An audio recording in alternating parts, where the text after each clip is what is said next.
हजारीबाग में रेयाडा की तरफ से एक परिवार की पुश्तैनी जमीन पर मुआवजा तय किए बिना कब्जा कर लेने और स्थानीय प्रशासन की सहमति से उन्हें लगातार प्रताड़ित किए जाने का मामला प्रकाश में आया है। उल्लेखनीय है कि यह जमीन परिवार की माताजी के नाम पर विधिवत दर्ज है। बावजूद इसके जियाडा की तरफ से जबरन अधिग्रहण किया गया है। परिवार ने इस जबरदस्ती और अवैध कब्जे के खिलाफ न्यायालय की शरण ली है। हाईकोर्ट ने भी स्पष्ट रूप से यह आदेश दिया कि पहले मुआवजा तय किया जाए, फिर आगे कोई कार्रवाई हो। लेकिन दुखद पहलू यह है कि कोर्ट के आदेश को नजरअंदाज करते हुए न रेयाडा ने और न ही स्थानीय प्रशासन ने मुआवजे की प्रक्रिया शुरू की है। उल्टे पीड़ित परिवार को बार बार परेशान किया जा रहा, घर से निकलने का रास्ता बंद कर दिया गया है, जिससे न सिर्फ उनके दैनिक जीवन में कठिनाई हो रही बल्कि ये उनकी गरिमा, सुरक्षा और स्वतंत्रता के मौलिक अधिकारों का सीधा उल्लंघन है।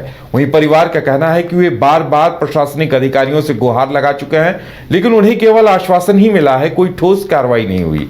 उनका यह भी कहना है कि जब तक न्यायालय का अंतिम निर्णय नहीं आता तब तक न कोई तोड़फोड़ ना की जाए और ना ही जमीन पर कोई जबरदस्ती की जाए। इस संदर्भ में परिवार का बयान अत्यंत पीड़ादायक है। हमारी जमीन हमारी मां के नाम पर वैध रूप से दर्ज है। कोर्ट ने मुआवजा देने का आदेश दिया है, फिर भी रेयाडा और प्रशासन की तरफ से मिलकर लगातार मानसिक और सामाजिक रूप से परेशान किया जा रहा है। रास्ता बंद कर दिया गया है। ये सीधे तौर पर हमारे संवैधानिक अधिकारों का उल्लंघन है। वहीं इस पूरे मामले पर कांग्रेस नेता मुन्ना सिंह ने प्रशासन से अपील की है कि जब तक मुआवजा नहीं मिल जाता तब तक इस जमीन पर कब्जा करने की कोशिश में लॉ एंड ऑर्डर की स्थिति खराब करने की कोशिश ना की जाए। उन्होंने साफ शब्दों में कहा है कि मुआवजे की राशि देने के बाद ही यहां पर काम किया जाए और इस पर प्रशासन गंभीरता से ध्यान दे। वहीं इस पूरे प्रकरण में सदर अनुमंडल पदाधिकारी बैजनाथ कामती ने कहा है कि उनका काम लॉ एंड ऑर्डर की स्थिति को ठीक रखना है और वो वहां पर लॉ एंड ऑर्डर की स्थिति किसी भी हाल में खराब नहीं होने देंगे।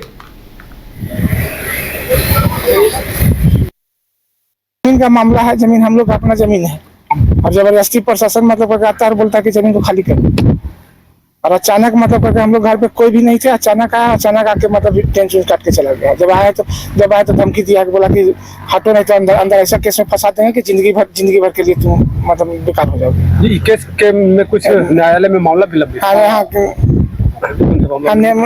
केस हाईकोर्ट में केस का इसका मतलब करके मुआवजा के लिए किया गया है। क्या फैसला है? अभी फैसला डिग्री आ गया है करके का हो गया है डिग्री कि मुआवजा मिलेगा, लेकिन अभी तक मुआवजा एक रुपया पैसा नहीं मिला है। मुआवजा बिना मुआवजा दिए हुए मतलब इन लोग कर रहा है। किस काम के लिए सरकार भूमि को अधिग्रहण कर रही है? सरकार किसी मतलब भू माफिया इसी तरह से किसी को बेच देती है। 15 की जमीन प्लॉट नंबर 296 है, जिसका इनके माता जी के नाम पे इसकी जमाबंदी चल रही है और वो सरकार लोअर कोर्ट में भी हारी। हाई कोर्ट में 75/2016 केस नंबर इन लोगों का है हाई कोर्ट में, जिसमें इन लोगों को हाई कोर्ट निर्देश किया था यहाँ के प्रशासन को इन लोगों को मुआवजा देने के लिए। इसमें करीब ये अभी जानकारी में आया, करीब 1 महीना पहले सरकार जो है सुप्रीम कोर्ट गई है कि भाई हमारे पास पैसा नहीं है। तो मेरा सिर्फ ये कहना है कि भाई बाकी जमीन जो इनका ठीक है, अलग मसला, वो खाली जमीन था आप उसको ले लिए कोई, लेकिन इनके घर का प्लॉट है, इनका घर यहाँ 25 साल से बना हुआ है। अगर उस जमीन को आपको लेना है तो पहले तो इनको रास्ता का व्यवस्था देना चाहिए। अगर ये जमीन बिक जाएगा तो रास्ता पूरा इनका बंद हो जाएगा। और दूसरा क्या है कि आप उनको मुआवजा भुगतान करके इनकी जमीन को अपनी फिर कहीं जमीन खरीद लेंगे। अगर रियाडा को जरूरत जमीन की आवश्यकता है, रियाडा पूरा जितना जमीन ले लिया है, इन लोग का 8 एकड़ में 1 रुपया अभी तक मुआवजा इन लोग को नहीं मिला है। केस आज लड़ते हुए इन लोग को 10 साल से ऊपर हो गया है, मुआवजा भी नहीं मिला है, जमीन भी चल। लेकिन अब ये क्या हो रहा है, पानी नाक से ऊपर जा रहा है। इसमें हम आप लोग के माध्यम से SDO साहब से निवेदन करना चाहते हैं, प्रशासन निवेदन करना चाहते हैं कि ऐसा काम नहीं करें कि यहाँ पे समाज में मतलब एक माहौल खराब होने की परिस्थिति बनी चुकी। जहाँ तक मुझे इस पे जानकारी है, उसमें हमारे पास एक लेटर आया था कि ज़मीन मापी करानी है तो मजिस्ट्रेट फोर्स की ज़रूरत है, तो हमने वही मजिस्ट्रेट फोर्स मापी कराने के लिए दिया है रियाडा को। तो मामले क्या है? मुझे मामले का उतना संज्ञान है नहीं, और आप लोग के माध्यम से मुझे पता चल रहा है उसमें विवाद चल रहा है, तो मैं मामले का तहकीकात कर रहा हूँ, उसके बाद ही मैं इस पर कुछ कर पाऊँगा।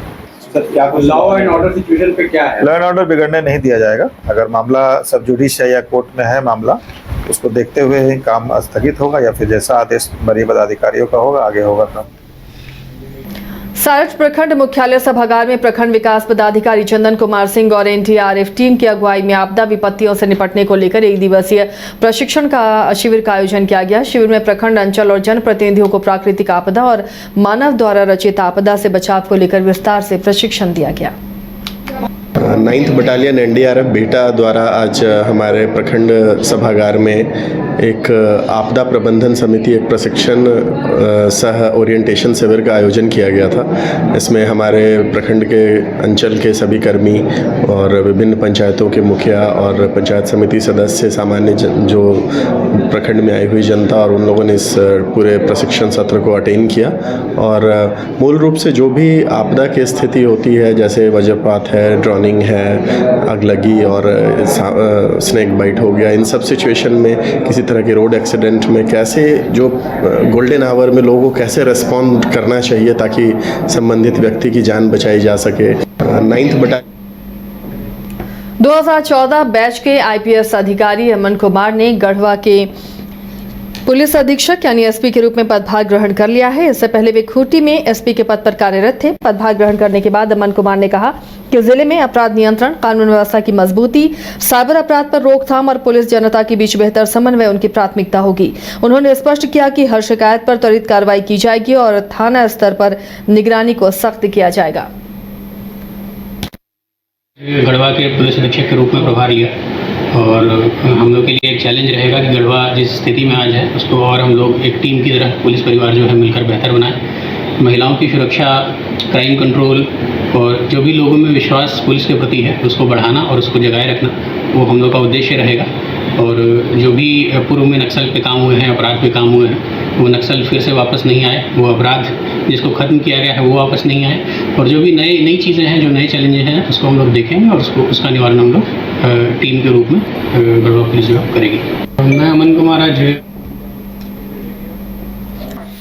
बोकारो एयरपोर्ट के मुद्दे पर बोकारो के पूर्व विधायक बिरंची नारायण ने अपने आवासीय कार्यालय में मीडिया से बातचीत की। इस दौरान उन्होंने कहा कि 200 दिन हो गए लेकिन बोकारो एयरपोर्ट शुरू नहीं हो पाया। कांग्रेस के वर्तमान विधायक श्वेता सिंह ने चुनावी वादे में कहा था कि 100 दिनों के अंदर बोकारो एयरपोर्ट शुरू कराऊंगी। अब एयरपोर्ट शुरू कराने की बात पर वो कहती है कि ये केंद्र सरकार का मामला है, इसमें राज्य सरकार का कोई हस्तक्षेप नहीं, इसलिए विधानसभा में बात नहीं उठा सकती। उन्होंने हेमंत सरकार पर तंज कसते हुए कहा कि सरकार की मानसिकता विकास विरोधी है। नहीं, मैं समझता हूं कि इच्छा शक्ति की कमी है राज्य सरकार की और राज्य सरकार को विकास के चश्मे से देखना चाहिए, न कि इसको बायस्ड नजरिए से देखना चाहिए। हेमंत सोरेन जी अगर चाहते तो एयरपोर्ट कब का शुरू हो जाता। आज हेमंत सोरेन जी चाह लेंगे तो 3 महीने के अंदर एयरपोर्ट शुरू हो जाएगा, मुझे पूरा विश्वास। केंद्र सरकार को जो काम करना था लगभग उसने कर दिया है। सिर्फ एक जो वॉच टावर की बात है जो मैंने कही है, उसके लिए भी एयरपोर्ट अथॉरिटी कॉम्प्रोमाइज करने के लिए तैयार।